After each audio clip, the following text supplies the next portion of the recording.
Barokahna sekolai. Ada yang bertanya sama saya ketika saya berbicara di suatu majelis. Mengapa sekarang ini sepertinya sekolah kehilangan kesaktian untuk membentuk hati anak-anak kita? Ini pertanyaan dan bukan pernyataan saya.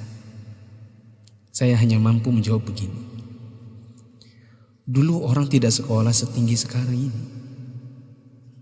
Bahkan di kampung tak ada yang hebat berteori pendidikan sedahsyat hari ini. Bisa dibilang teori pendidikan sekarang mungkin sudah menyentuh langit ketujuh.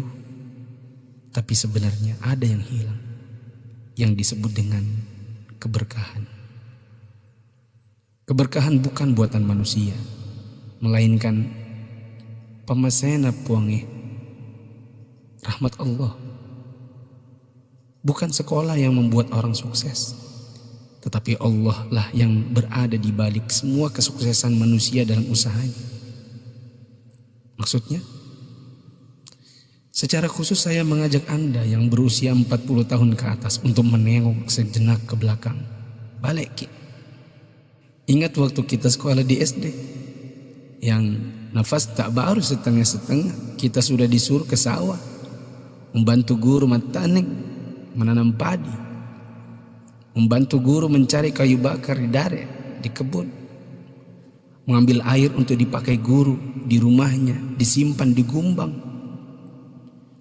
Teori praksis pendidikan saat ini akan berkata bahwa ini tak ada hubungannya dengan kurikulum dan media pendidikan dan lain-lain. Kita disuruh mengerjakan pekerjaan oleh guru yang seakan tiada hubungannya dengan akademik. Bukan itu saja, bahkan mungkin kita pernah menjaga jualan guru. Tak hanya itu, kita kalau dipukul oleh guru hingga setengah hidup, atau masengok, mimisan, akibat pukulan mistar kayu guru dan jangka pelingkar yang ujungnya runcing.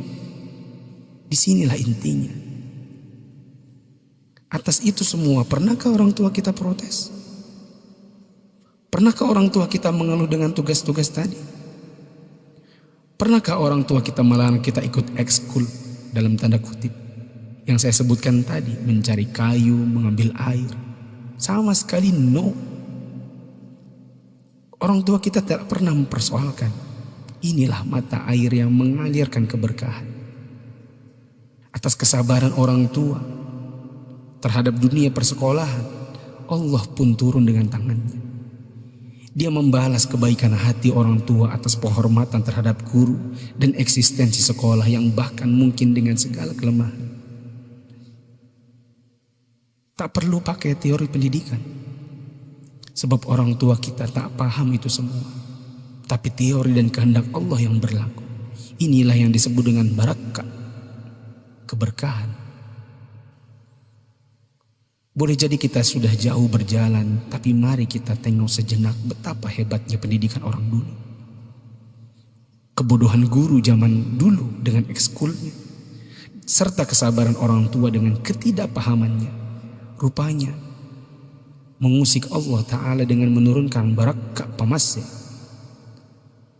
atas berkat rahmat Allah.